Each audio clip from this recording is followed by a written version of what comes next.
প্রশ্নটা হচ্ছে যে এসআইআর এর চূড়ান্ত তালিকায় যাদের নাম ঢুকবে না তারা কি করবে। তো বিষয়টা আমাদের ভালো করে আলোচনা করতে হবে যাতে সকলে বোধগম্য হয়। সেটা হচ্ছে এই যে ভোটার তালিকায় নাম সংশোধন, নাম বিয়োজন, নাম ইনক্লুড করা, এই যাবতীয় যা কিছু প্রসেস আছে, এই সম্পূর্ণ পদ্ধতিটা হয় দি রেজিস্ট্রেশন অফ ইলেক্টরস রুলস 1960। এই রুল অনুযায়ী এই সমস্ত প্রক্রিয়াগুলো হয়ে থাকে। এবার যাদের নাম ফাইনাল লিস্টে উঠছে না তাদের যেটা করতে হবে, এবং রুলে যেটা প্রভিশন আছে আন্ডার রুল 23 তে, যে তাকে প্রথম ডিইওর কাছে ফার্স্ট আপিল করতে হবে, অর্থাৎ ডিস্ট্রিক্ট ইলেকশন অফিসারের কাছে। যিনি ডিস্ট্রিক্ট ইলেকশন অফিসার তিনি হচ্ছেন ডিস্ট্রিক্ট ম্যাজিস্ট্রেট। তাহলে আপনার যদি কোনো কারণে ফাইনাল ভোটার লিস্টে নাম না ওঠে, তার মানে আপনাকে ডিইওর কাছে আপিল করতে হবে। এর সময়সীমাটা কি? যেদিন ভোটার লিস্টটা পাবলিশ হবে সেই দিন থেকে 15 দিনের মধ্যেই আপনাকে ডিইওর কাছে ফার্স্ট আপিল করতে হবে। তাহলে এবার এই যে 15 দিনের মধ্যে আপিল করতে, এটা কিন্তু কেউ আপনাকে বলবে না, আপনাকে কিন্তু অ্যাপ্রোচ করতে হবে। আবার যদি দেখা যায় যে আপনি আপিল করেছেন টাইমের মধ্যে, কিন্তু তারপরেও আপনার নামটা ইনক্লুড হলো না বা আপনার অ্যাপ্লিকেশনটা ডিসাইড করলো, তাহলে ভেঙে পড়ার কিছু নেই। এর জন্য আছে সেকেন্ড টাইম ফের আপিল করার একটা প্রভিশন আছে, সেটা হচ্ছে under rule 27 of the registration of electors rules 1960।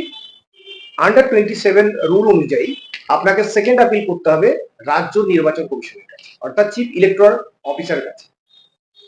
এই যে আপনি আপিলটা করবেন সেকেন্ড আপিলেও যদি আপনার কোনো কারণে নামটা নথিভুক্ত না হয় বা কোনো কিছু ডিসাইড না করে, তাতেও কিন্তু থেমে থাকার কোনো জায়গা নেই। এরপরেও আরো অনেক পদ্ধতি আছে। এরপরের পদ্ধতি হচ্ছে আপনাকে হাইকোর্টে একটা রিট পিটিশন ফাইল করতে হবে আন্ডার আর্টিকেল 226। এই তিনটে স্টেজ।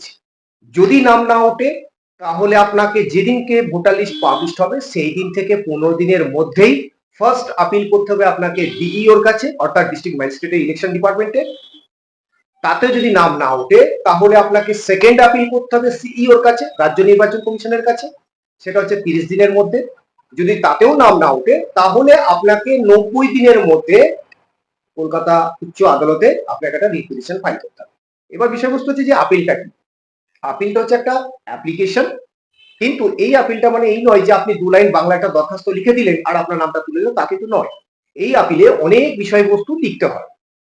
আপনার যে 2002 সালে ভোটার লিস্টে নাম ছিল না, কেন ছিল না, আপনার পরিবারের রক্ত সম্পর্কে যারা প্রয়োজনীয় করানো উচিত ছিল আপনি তাদেরকে দেখাতে পারেননি, এই যা যা ডিসপিউট আছে এবং আপনার কি কি ডকুমেন্ট আছে যেটাকে আপনার ভোটার রাইটসটাকে স্ট্যাবলিশ করতে পারে, এই সমস্ত কিছু বিষয়বস্তু আপনি যা যা যুক্তি দেখাবেন প্রত্যেকটা যুক্তির সাথে কিন্তু আপনাকে উপযুক্ত তথ্য প্রমাণ তার সাথে সাবমিট করতে হবে।